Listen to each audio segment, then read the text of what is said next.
మహబూబాబాద్ జిల్లా కేంద్రంలోని వ్యవసాయ మార్కెట్ ముందు ఆందోళన చేపట్టారు మొక్కజొన్న రైతులు. రోడ్డుపై బైఠాయించి మొక్కలు కొనుగోలు చేయాలని డిమాండ్ చేశారు. నెల రోజులు దాటినా మొక్కజొన్నలు కొనుగోలు చేయడం లేదంటూ అధికారులపై ఆగ్రహం వ్యక్తం చేశారు.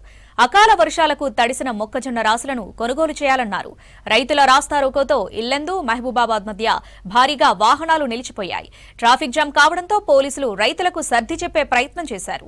దీంతో రైతులు పోలీసుల మధ్య వాగ్వాదం జరిగింది. కలెక్టర్ వచ్చి తమ సమస్యలను పరిష్కరించాలని కోరారు రైతులు. మొన్న వర్షం వచ్చి బాగా తడిసింది, అంతా కోస కాదు. ఉన్నటోళ్ళు సంచులు ఇవ్వకుండా కూడా మేము రైతులమే బయట నుండి 25 రూపాయల వరకు సంచి తీసుకొని వచ్చేసి నింపించినాం. నింపితే కాంట పెట్టోళ్ళు ఎక్కించడం లేరు. ఈ రైతు గోసపడుతున్నాం. అక్కడ ఎన్ని రోజులండి వర్షాలు పడి మాకు రైతులు ఎవరు ఆదుకోవాలి? గవర్నమెంటే పట్టించుకోకపోతే రైతులు గోస ఎవరు తెలియాలి? ఇంకా ఎన్ని రోజులు గోసపడాలి? మేము తిండి తిప్పలు లేకుండా ఇక్కడనే పడి ఉన్నాం. ఇప్పటికి 31 రోజులు మేము వచ్చి అసలు పట్టించుకున్నట్టు ఉంటేనే కదా. వస్తుంది పోతుంది, ఉంటాం వస్తాం పోతాం అని అంటున్నారు. లోపల బ్యాగ్ షిఫ్టింగ్ చేసినాకనే మిగతా అంటున్నారు. ఇన్ని రోజులేమో లారీ రాలేదన్నారు, డీజిల్ బంద్ అన్నారు, అన్ని బంద్ అన్నారు. మొన్న వర్షం వచ్చి మొత్తం తడిసింది, గోసపడుతున్నాం.